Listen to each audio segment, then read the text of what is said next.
Shalom, salam damai sejahtera Bapak Ibu, Saudara dan Saudariku seiman. Senang berjumpa kembali dengan Anda dalam permenungan harian Sabda Tuhan, Embun Sabda, hari Sabtu 23 April 2022. Semoga Anda sehat, tetap semangat, tetap tersenyum, dan tetap berpengharapan pada Tuhan Yesus. Anda selalu dalam lindungan kasih Tuhan. Buat saudara dan saudariku yang sakit, dalam nama Tuhan Yesus yang bangkit, Anda sembuh. Saudara dan saudariku, hari ini saya ajak Anda merenungkan sabda Yesus di akhir Injil kita hari ini, yaitu pergilah ke seluruh dunia, beritakanlah Injil kepada segala makhluk. Saudara dan saudariku, mari sebelum kita dengarkan, kita renungkan sabda Tuhan hari ini, kita tandai diri kita dengan tanda keselamatan. Dalam nama Bapa dan Putra dan Roh Kudus. Amin. Injil suci menurut Markus bab 16 ayat 9 sampai 15. Setelah Yesus bangkit dari antara orang mati, pagi-pagi pada hari pertama minggu itu, ia mula-mula menampakkan dirinya kepada Maria Magdalena. Daripadanya Yesus pernah mengusir 7 setan. Lalu perempuan itu pergi memberitahukannya kepada mereka yang selalu mengiringi Yesus, dan yang pada waktu itu sedang berkabung dan menangis. Tetapi ketika mereka mendengar bahwa Yesus hidup dan telah dilihat olehnya, mereka tidak percaya. Sesudah itu Yesus menampakkan diri dalam rupa yang lain kepada 2 orang dari para murid ketika keduanya sedang dalam perjalanan keluar kota. Ketika mereka kembali dan memberitahukannya kepada teman-teman yang lain, kepada mereka pun teman-teman itu tidak percaya. Akhirnya Yesus menampakkan diri kepada ke-11 orang itu ketika mereka sedang makan. Yesus mencela ketidakpercayaan dan kedegilan hati mereka, oleh karena mereka tidak percaya kepada orang-orang yang telah melihat Dia sesudah kebangkitannya. Lalu Yesus berkata kepada mereka, "Pergilah ke seluruh dunia, beritakanlah Injil kepada segala makhluk." Demikianlah sabda Tuhan. Terpujilah Kristus. Saudara dan saudariku yang terkasih dalam Kristus, dalam pemahaman misi sebelum Konsili Vatikan II, ada ungkapan bahwa misi itu ada karena adanya gereja. Tetapi sesudah Konsili Vatikan II atau hasil dari Konsili Vatikan II, konsep atau pemahaman itu berubah. Gereja itu ada karena adanya misi. Terbalik sekarang. Misi itu ada duluan sebelum adanya gereja. Sebelum orang yang percaya kepada Yesus dinamakan Kristen, Yesus sudah memerintahkan kepada para muridnya untuk bermisi. Seperti kita dengar dalam bacaan Injil hari ini, di akhir bacaan Injil, Yesus katakan, "Pergilah ke seluruh dunia, beritakanlah Injil kepada segala makhluk." Perutusan misi sudah terjadi. Dengan kata lain, misi itu melekat pada diri setiap murid Tuhan.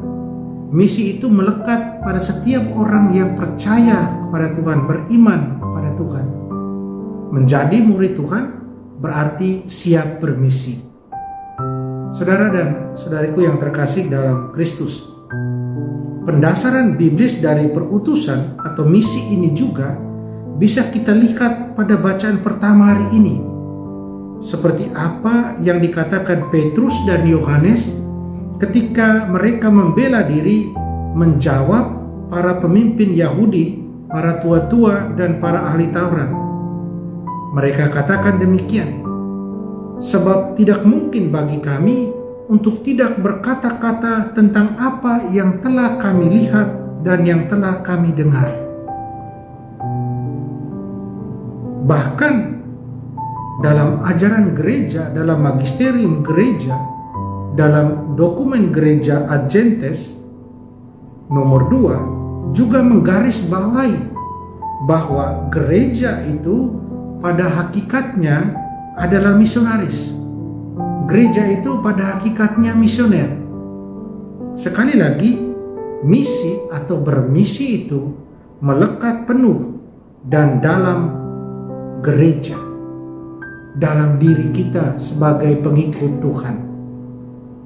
Saudara dan saudariku terkasih dalam Kristus, terus pertanyaannya, apa yang harus kita beritakan?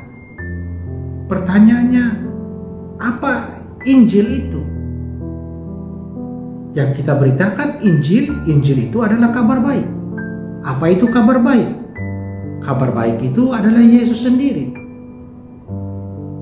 Karena itu, beritakanlah Yesus. Beritakanlah apa yang Dia sabdakan, beritakanlah apa yang Dia lakukan. Yesus sendiri dalam Lukas bab 4 ayat 18-19, ketika Dia berada di kampung halamannya, di dalam sinagoga, Dia katakan demikian, "Roh Tuhan ada di atasku. Dia telah mengurapi aku untuk menyampaikan kabar baik kepada orang-orang miskin, dan Ia telah mengutus aku untuk memberitakan pembebasan kepada orang-orang tawanan dan penglihatan bagi orang-orang buta, untuk membebaskan orang-orang tertindas dan memberitakan tahun rahmat Tuhan telah datang." Jelas dengan apa yang disabdakan Yesus ini, apa yang harus diwartakan, apa yang harus diberitakan oleh para pengikut Tuhan dalam tugas perutusan. Saudara dan saudariku terkasih dalam Kristus, terus bagaimana konkretnya? Sederhananya adalah, jadilah orang baik. Jadilah orang penuh belas kasih. Jadilah orang pengampun. Jadilah orang yang sabar. Jadilah pembawa damai. Jadilah pembawa ketenangan. Dan masih bisa litani ini ditambahkan oleh kita masing-masing. Bagaimana kita mewartakan Injil? Atau apa yang harus diwartakan? Saudara dan saudariku, mari kita sungguh pergi keluar dari zona nyaman kita.